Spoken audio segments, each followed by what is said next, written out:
చూస్తున్నాను. సో మీరు నేర్చుకోవడానికి తయారున్నారా? సో మనం ఇట్లా చేస్తే ఇంత ఎక్సైట్మెంట్ చూపెడితే స్పీకర్స్ ఏం చెప్పలేరు.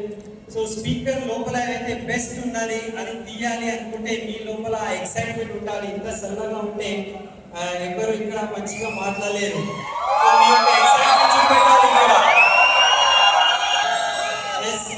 మీ డైరీ పెన్ అండ్ నేర్చుకోవడానికి మీరు రాసుకోవాలి. సో రాసుకునే యొక్క సంస్కృతి మనం డెవలప్ చేయాలని చెప్తున్నాం. आपके नीड्स का इंतजाम है, लेकिन एक बात मैं बहुत अच्छी तरह से कह दूं कि आप यहाँ खाना खाने के लिए नहीं आए हैं।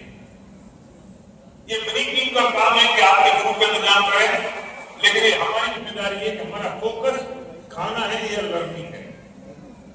हो सकता है आपको खाना पसंद आए, हो सकता है खाना पसंद ना आए, हो सकता है आपके हिसाब से मिर्ची हो सकता है आपके हिसाब से मिर्ची ना हो, लेकिन यहाँ सीखेंगे इस हॉल में तो आप हर दिन 5 स्टार होटल में अपनी चॉइस का खाना खा पाएंगे।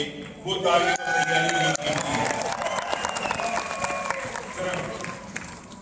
మూడు రోజులు మనము ఇక్కడ నేర్చుకోవడానికి వచ్చాము. 3 రోజులు మనము నోట్స్ రాసుకోవాలి. ఎంతమంది రాసుకుంటే అంత వాళ్ళు సక్సెస్ తీసుకుంటారు, గ్రో చేస్తారు. సో ఇక్కడ ఫుడ్ మీల్స్ భోజనం కూడా అరేంజ్మెంట్ అయింది బ్యాక్ సైడ్. సో ఒక విషయం మనం గుర్తు పెట్టుకోవాలి, మనం ఇక్కడ తినడానికి రాలేదు. అది తినేది వ్యవస్థ అనేది విన్నింగ్ టీం వాళ్ళు చేస్తున్నారు, భోజన వ్యవస్థ. కానీ మనము ఇక్కడ నేర్చుకోవడానికి వచ్చాము.